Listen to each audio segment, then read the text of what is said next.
Welcome everybody to Poke Battle Network. I am Silph. And I'm DPhiE250.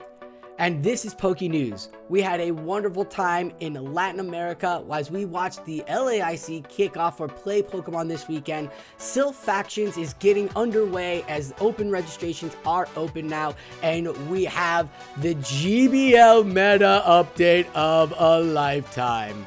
Well, it's very macro, but we're going to kick off to it and play Pokemon, so let's see how LAIC goes. I am so excited to talk about the Latin American International Championships from the PlayPokemon circuit.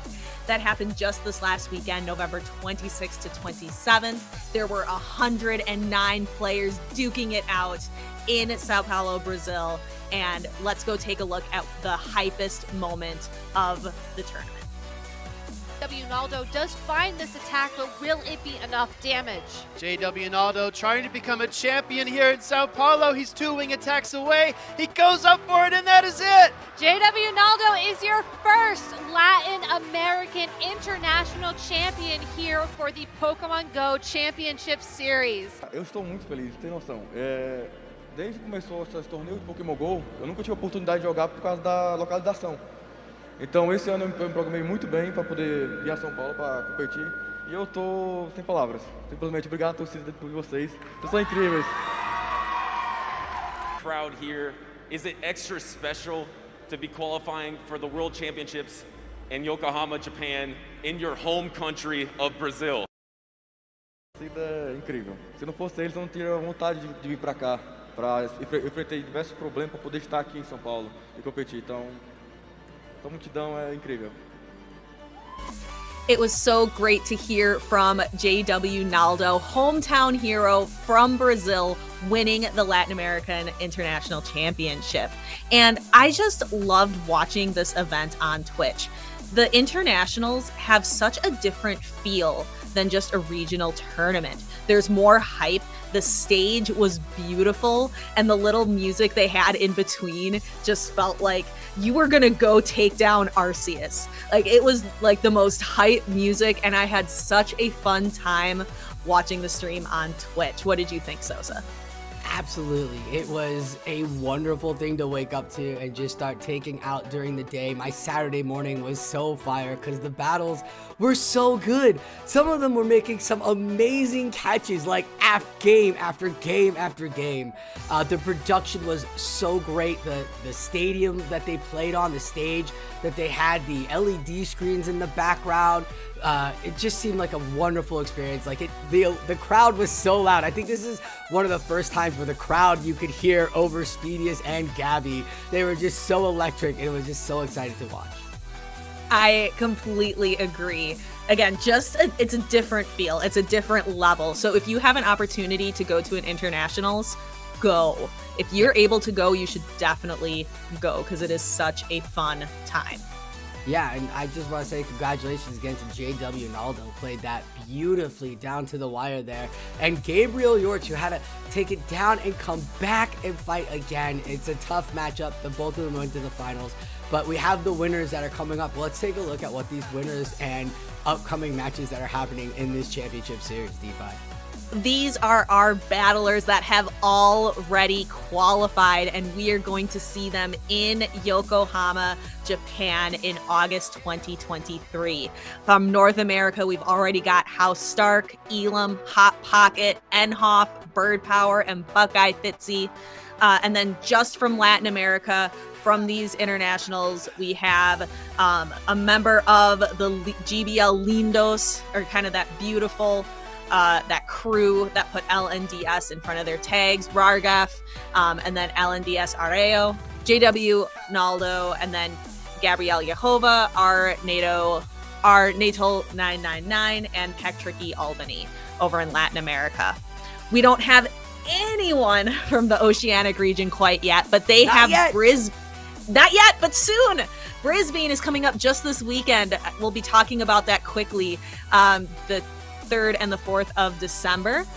From EU, we have Basics, Vani, Colin 6, So Technical, Kosiak 2400, and Tomahawk UK. But not only is Brisbane this weekend, Sosa, we have 3 regionals total. We have one coming up in Toronto, again, December 3rd and 4th, and also Stuttgart over in the EU, December 3rd and 4th as well. So we have a really hype weekend to look forward to. This week at DPhiE, I'm so excited. 3 battles. First off, as you can see, the 3 underneath JW Naldo are in black, and that's to indicate that they are IC champions. They are all that went from the IC this weekend. So Ronaldo, Patrick Albany, and Gabriel Yahawa will also be joining JW Naldo as they have punched their ticket. And just so we are aware, that LNDS organization is so good because Rargif also got his ticket in because he was part of the top 5 of the LAIC. So he's also going as well. So it's exciting to see all these battlers from Latinum. But the fact that we're finally gonna get Oceania into the scene, DPhiE, is like so exciting. We have friends over in the Oceanic side and what they can hold as battlers as well, because metas change so often, and it's so interesting when you have different communities bringing out different playstyles. I agree, and we are going to be talking about a big meta shakeup that is going to be coming soon, starting tomorrow, I think already, as of recording. We just wanted to bring up some of the Pokemon that were there, brought to you by RK9 Labs, bringing up amazing stats for us after almost every single regional now. So a great job by all the LAIC battlers this weekend. What an amazing event. A big shout out as well to the casters who did a wonderful job. Gabby, Speediest Chief, Butters, and Caleb all nailed it out of the park. They're starting to get their groove. You're all starting to get your groove, DPhiE, and it's wonderful. And then big shout out to the PlayPokemon production crew for putting on an amazing weekend, and thank you to the TOs and judges for taking their time off this weekend to provide such a wonderful event for us. Exactly. It is so tough to put on such a large event like an international, and big props to everybody behind the scenes putting it all together for everyone. Silph Faction Season 2 Cycle 3 kicks off next week, and the registration is still open now. So be sure to register your team if you are looking to join this wonderful NA organization, or in Latinum or APAC or EU. But as you see here, we have the NA faction tiers opened up here, given to us by our wonderful NA FSPN analyst, MJ Get It. He's got wonderful analysis every week on what battles to watch out for, and he knows these teams back and forth. So he's given us this wonderful chart of who's advanced and decreased for the next cycle of the season. As you see in the Emerald, Muddy Water, Elite TMs, and Sea Sheldons are advancing, where in Diamond you have Icy Wind, Wing Attack, and Evan Starks dropping out of Emerald and going into Diamond. So a lot of transitions are happening in between cycles. Hopefully you've had your break and are ready to battle because new metas are coming. DPhiE, how excited are you about Cycle 3? I am very excited. My faction's in NA Open, the Queen Bees, and we are registered and excited to go ahead and start in Open. So we have an all-female team, and we do a lot of just learning and having fun, and that's the best part of factions, is to be able to work with your team and collaborate with your team. I have a lot more fun with factions than I do that individual Silph grind. Looking at these new metas, again, you've got our field specialists are going to be given Vanguard Field and Ember Field, and then you have Great League, Ultra League, and Master League, and I want to say it's open, but it's not anymore. There are restrictions being held for all of the leagues now. A point system for Masters, S restriction, and an A restriction for Open, Great League, and Ultra League. DPhiE, how are you feeling about these restrictions and these fields? I think it's really interesting. I think the restrictions make for more interesting gameplay than when it's just wide open and you tend to see the same teams kind of over and over and over. I think restrictions make things more interesting. And this graphic was made before the massive Go Battle League move updates and changes. So there are some adjustments that I think are really going to shake up this Season 2 Cycle 3 meta. So for example, Noctowl is now in S restricted, so you can, it's up in the category where you can only have one of that Pokemon, so moved all the way up there from being an A restricted. And some Pokemon that were bumped down. Nidoqueen is now an A-restricted pick, so it's one of those you can select up to 2.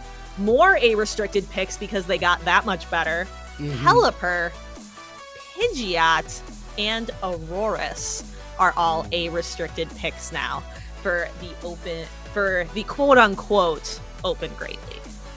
And Aurorus is also added to the bans list now for Ember, or for Vanguard. You cannot use Aurorus for Vanguard now. So, Season 2 Cycle 3 metas are real restrictive and real fun, and we just keep an eye out for all of the shifts that are changing because of the new Niantic meta shifts as well. I've been alluding to it, y'all, because it impacts Silph a little bit. It impacts PlayPokemon.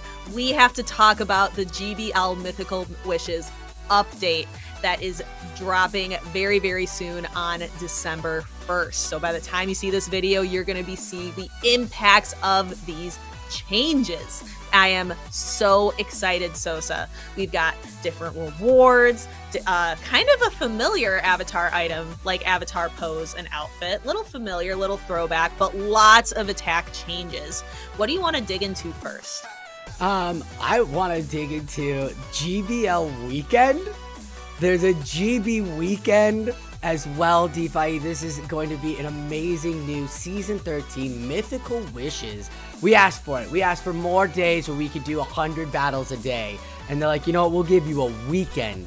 So this season seems really exciting. There are wonderful new rewards. The stance is actually animated. So he actually moves to do the stance. A great throwback to the first championship the first pose that they gave battler rewarders for this. So I love it. But yeah, I know we're both just circling around it. I just want to get rid of all the other stuff and talk about these new meta shifts. But one more, just throw out to Vulpix Day. Go get your Vulpix. Like, I don't understand why it's like Ember is a great thing. Like, Ember was never a special thing, but go get your Vulpix. It's so great, wonderful to have. Absolutely. But DPhiE, let's get into these moves. Let's get into these attack changes. The first one we have is Brutal Swing going to Galarian Weezing and Ampharos. We have Meteor Beam, which was a massive, it's a huge high damage move. Think like Rock Hyper Beam. It was given during Roggenrola's Community Day. And now it also goes to Sudowoodo, Aggron, Tyrantrum, and Aurorus for Meteor Beam. High Horsepower is going to Galarian Rapidash, Piloswine, and also Mamoswine. Poltergeist, which again, Community Day move, was exclusive to Chandelure for a short amount of time, but now they're giving it out to the ghosts. Not Dusknoir, it's Dusclops. There was an error in the initial post, but Dusclops will be getting Poltergeist, as well as Golurk and my brain. Gourgeist. As well as Golurk and Gourgeist. Incinerate, a powerful fast move. We are all familiar with it from Talonflame, but it's not just going to be Talonflame you're going to have to watch out for. Get ready, Litleo in those little cups, those CP500 cups, gotta start watching out for Incinerate now.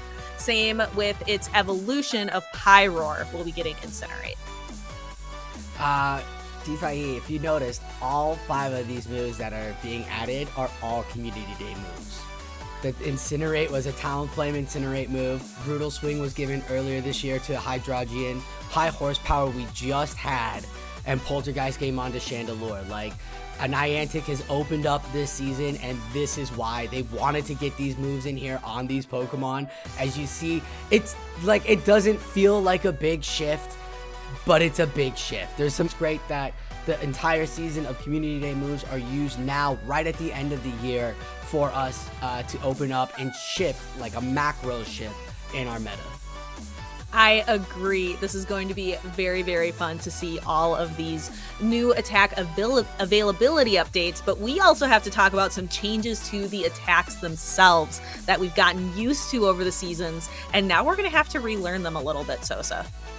Yeah, Poison Fang, I'm really not happy that energy is cost increased. That doesn't make me happy because Poison Fang was so good, not just for Nidoqueen, but for other Pokemon as well. It helped open them up, like Golbat, Crobat, stuff like that. So we'll see how they play out.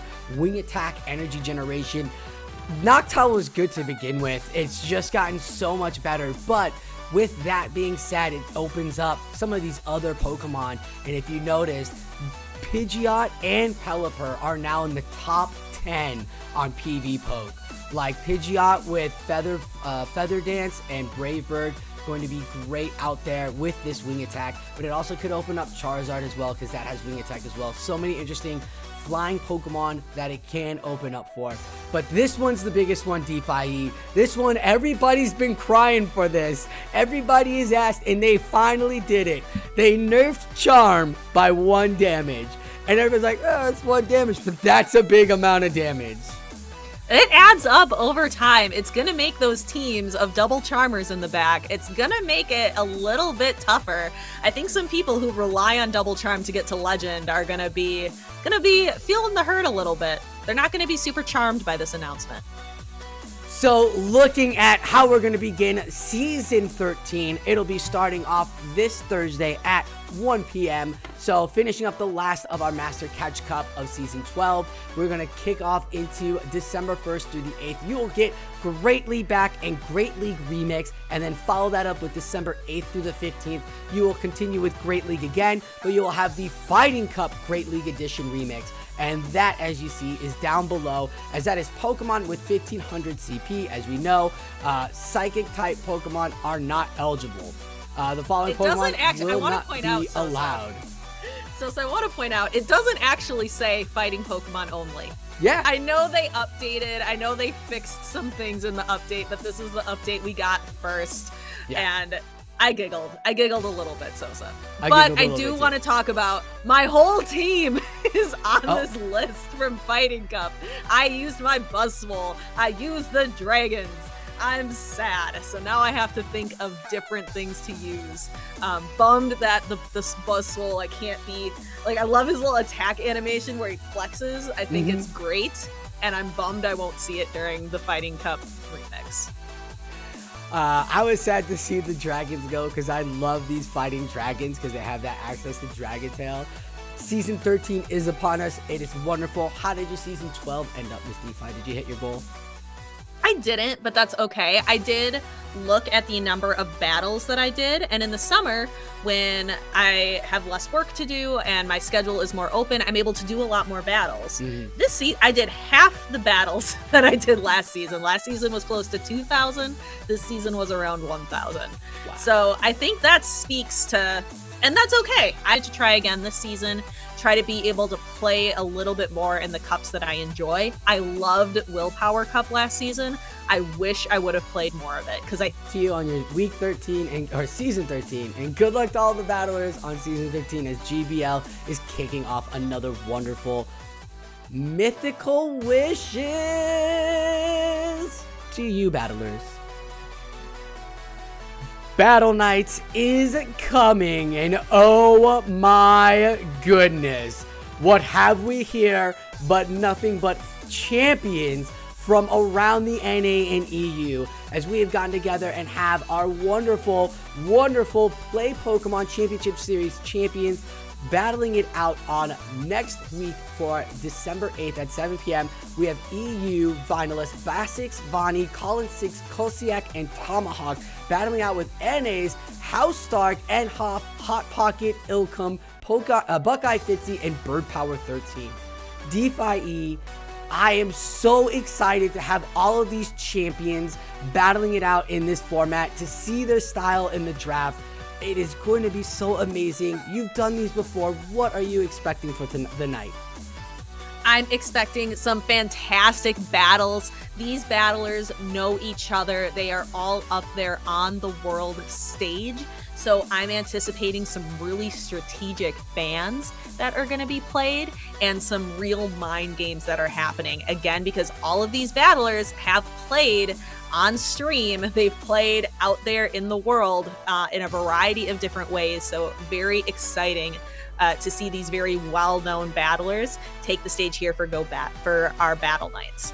Excited. Be sure to tune in December 8th as DPhiE will be hosting this lovely battle nights for us here at Poke Battle Network.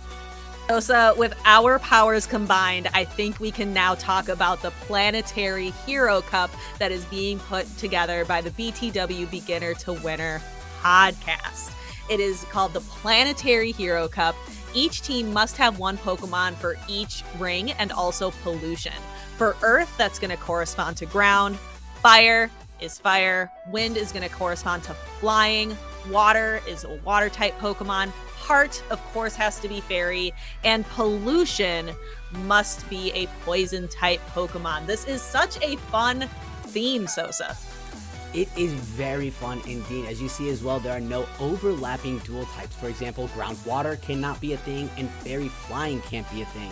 So this will be really interesting. This going to start off on December 9th. 48-hour round, so you have plenty of time to contact and battle your opponent, since there might be time zone things to think about. It's going to be a Swiss-style tournament. You have to be in the BTW Discord to join, and through Patreon, that's only $1. And it's worth it. Link will be down below as well if you'd like to click on that to join the Discord. An absolute amazing weekend and very interesting week that we have had as battlers here with GBL Meta Updates, factions breaking open as this week's kicking it off, and Latinum AIC adding wonderful battlers to the World Finalists. So much has happened. Ms. DPhiE, what were you excited about this week? This week, it has to be LAIC, the Latin America International Championships. It is so much fun. I can't emphasize enough just how great the production was. And thank you so much to, the casters, the TOs, everybody who works with PlayPokemon to make those events happen, because they are just so hype. They are absolutely hype. You can feel it through the screen and you can hear the audience and the battlers. They're so great. I'm looking forward to the new meta that GBL is now releasing for us, as we are going to see these wonderful community day moves reached out onto other Pokemon as well. There's been nice information meta shifts that players have been popping out, like Ampharos might be a core breaker for something, so brace yourself for some amazing new Pokemon that are going to show up in Season 13 of GBL. This has been a wonderful time. Thank you, DPhiE, for joining us today on the news table. Thank you so much for having me. Yeah. I'm Sosa Flo. And I'm DPhiE250. And this was PokeNews. Enjoy your battles.